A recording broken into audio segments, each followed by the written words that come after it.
flat on my back, on my gurney. He wheeled down, squares of light rapidly moving. I'm going to the X-ray department. And I'm nervous. Well, let me back up and tell you what happened. There I was on Chowpatty Beach in Mumbai, having a nice little stroll. I was looking up and walking, and I fall down. My shoelaces were untied, I stepped on them, fell down, tried to break my fall, not very successfully, and I'm down on the ground, on the concrete. Now I tried to get up, and it's painful. 3 people who had seen me fall down, they come by, and they help me up, move me to a little bench that's on the side. I sit down, seem to be okay. They wait another 30 seconds, and they say, yeah, I'm fine, no problem. And so they go about their own way. Now, after catching my breath for a second, I tried to get up and walk, but not possible.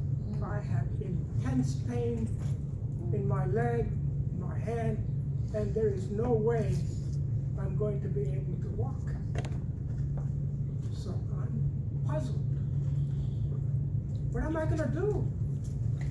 This is not my town. I'm a visitor. Suddenly, this guy in traditional white dhoti, I'll call him the man in white. He comes in and he helps me back onto the bench, and then starts asking me questions. Are you feeling dizzy? Where does it hurt? How did you feel before you fell down?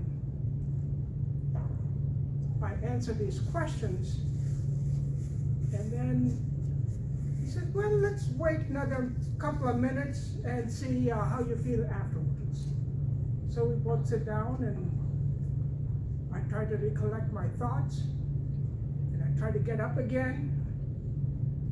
No, the pain is too intense. So this man says, well, we need to get you to a doctor, to a hospital.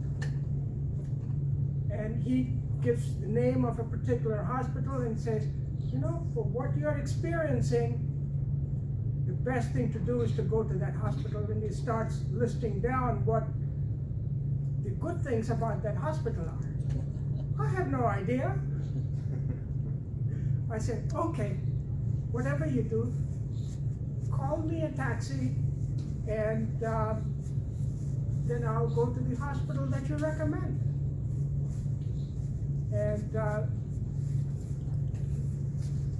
I'm hoping that he will stick around long enough that he will give instructions to the taxi driver. You know, I'm in so much pain, I really don't know if I can give him all the details. And he said, no. I will call for my car to come over, and I'll take you to the hospital.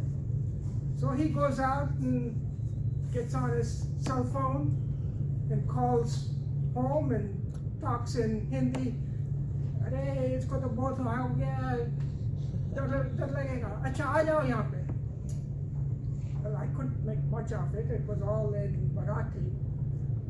But I understood that he's trying to get maybe his wife to come over, or his son to come over, and I'm expecting that they would come over in their family Honda or Suzuki or some car and take me to the hospital.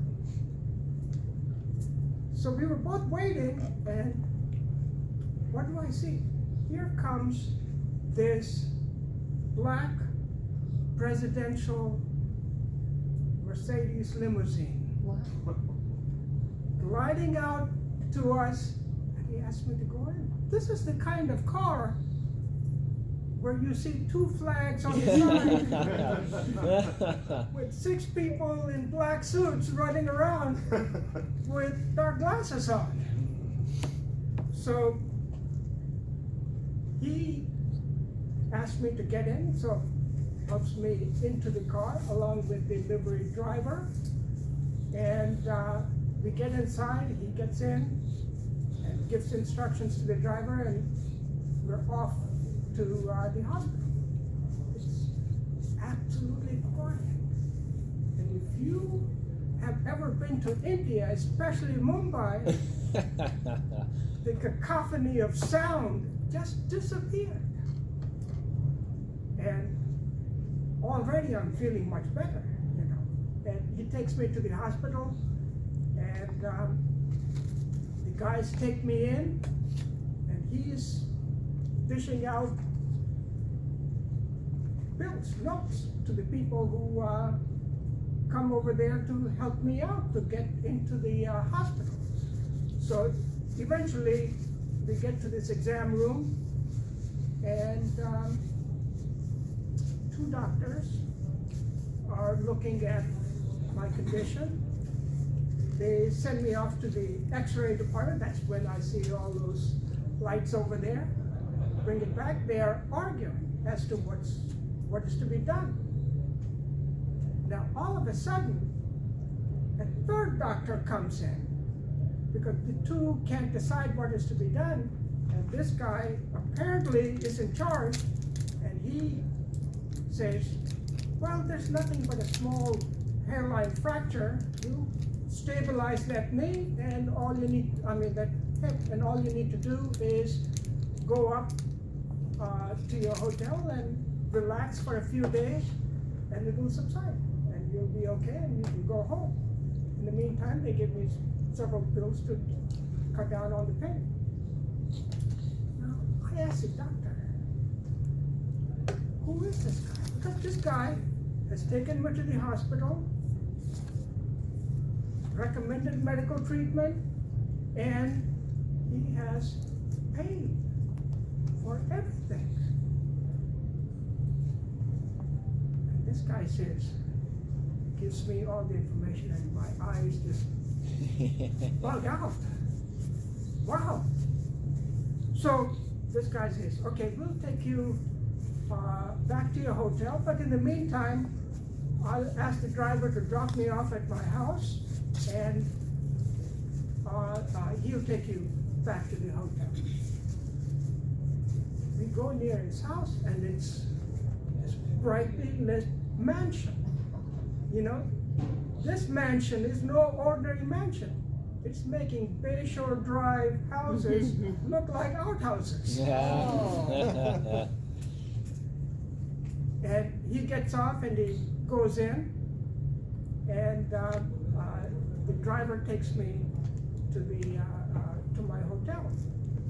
Now the person who helped me was one called Radhakishan Damani. Apparently, this man is the 8th richest man in India. Wow. And he has a net worth of over $10 billion. His next door neighbor is one Mukesh Ambani, who happens to be the richest man in India. His house, Ambani's house, is a 27-story building with 3 helipads, and it takes a staff of 600 servants to keep it going. Damn. So I didn't just go into a rich neighborhood. I went into a whole new world out there. Well, this was a surprising experience. Now, I kind of made it dramatic and put it in the first person. It did not really happen to me, but it is a true story. And it actually happened to one Paul Tischler, who is a not so well-known poet who had gone to visit Mumbai to have a cultural experience over there. Now, Scott Fitzgerald in The Great Gatsby, he has a character saying, let me tell you about the rich, the very rich. They're not like you and me. They're different. Well, generally what it means is these people don't really care about the normal people. But Mr. Radhakrishnan was different. He had spent over 6 hours with me, taking me to the hospital, being with me in the hospital while all the tests and other things were going on, taking me back to my hotel, and did not reveal who he was. He genuinely wanted to help me. So I say, while I agree with Fitzgerald that the rich don't care, it doesn't have to be that way. There are some people who are genuine humanists who do care. Thank you, Matthew.